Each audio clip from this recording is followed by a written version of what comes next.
بچوں کی زبانوں پر گالیاں ہیں۔ آج ہم اپنے بچوں کی صحیح تربیت کریں۔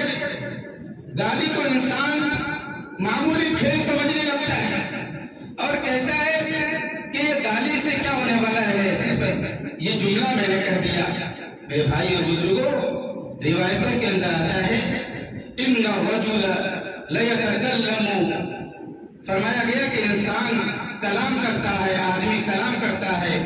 بعض کلام ایسا ہوتا ہے کہ اس کلام کے ذریعے اللہ تعالیٰ اس سے خوش ہو جاتے ہیں اور قیامت تک کے لیے اس سے راضی ہو جاتے ہیں، اور بعض کلام انسان کی زبان سے ایسا نکلتا ہے جس کو معمولی سمجھتا ہے لیکن قیامت تک کے لیے اللہ تعالیٰ کی ناراضگی ہو جاتی ہے، اللہ تعالیٰ کا غضب اس کے اوپر ہو جاتا ہے۔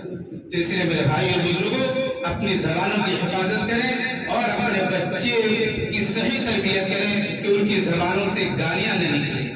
فرمایا گیا ایک روایت کے اندر، اللہ کے رسول صلی اللہ علیہ وسلم نے فرمایا لا تسبوا الدیک فإنہ یوقظ للصلاۃ، کہ مرغیوں کو گالیاں مت دو کیونکہ یہ نماز کے لیے لوگوں کو جگاتا ہے۔ صبح صبح مرغا کیا ہے، بانگ دیتا ہے۔ کسی کی نیند کبھی اس مرغے کے بانگ کی وجہ سے کیا ہوتی ہے، خلل انداز ہوتی ہے۔ فرمایا گیا کہ مرغے کو برا بھلا مت کہو، اس کو گالیاں مت دو، اس سے منع فرمایا گیا اور کہا گیا کہ یہ مرغے نماز کے لیے جگاتا ہے لوگوں کو۔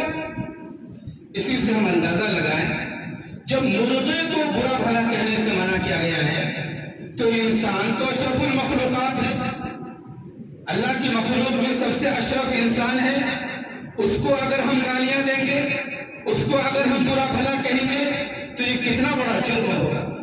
اس لیے میرے